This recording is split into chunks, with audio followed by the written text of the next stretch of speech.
આતંકીઓ સિગ્નલ એપથી વાતચીત કરતા હતા।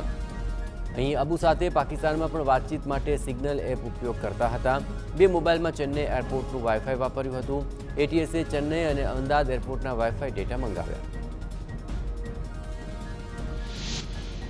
દરમિયાનમાં તમિલનાડુ એટીએસની એક ટીમ ગુજરાત પહોંચી। કેન્દ્રીય એજન્સીઓ અને અન્ય રાજ્યની પોલીસ પણ તપાસ કરશે। આતંકી ફારિસ ડ્રગ્સ કેસમાં પકડાયો હતો। આતંકી નુસરાત ગોલ્ડ સ્મગલર છે।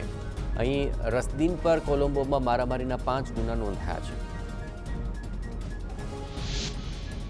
આતંકી મુદ્દે કોંગ્રેસ નેતા અમિત ચાવડાનું નિવેદન કહ્યું કે આ વખતે ચૂંટણી પછી આતંકી ઝડપાયા। દર વખતે ચૂંટણી પહેલા આતંકી ઝડપાતા હોય છે। સાથે જ ગુજરાતની સુરક્ષા પર ઉઠાવ્યા સવાલ। ભાવનગરના તળાવમાં બાળકીઓ ડૂબી જવા અંગે વિપક્ષે સત્તા પક્ષ સામે સવાલ ઉઠાવ્યા। કોંગ્રેસના નગરસેવક જયદીપસિંહ ગોહિલે કહ્યું કે તળાવના ખોદકામ માટે મન ફાવે તે રીતે મંજૂરી આપવાને કારણે તળાવમાં ખાડા પડી ગયા। તેને કારણે તળાવમાં દુર્ઘટના ઘટી।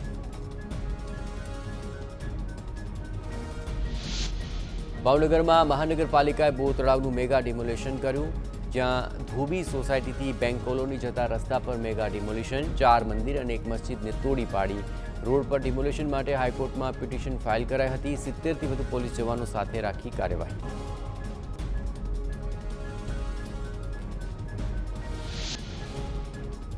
જામનગરમાં ગરમીની સિઝનમાં આરોગ્ય વિભાગનું ચેકિંગ। અખાદ્ય કેરીનો રસ મેળી આવતા કાર્યવાહી કરી। ખોડિયાર કોલોનીમાં 15 કિલો અખાદ્ય કેરીના રસનો નાશ કરાયો। પ્લાસ્ટિકની બોટલમાં સોડા બનાવતી કંપનીમાં પણ તપાસ। નિયમોનું પાલન ન કરતા 2 કંપનીઓમાં ઉત્પાદન રોકાયું।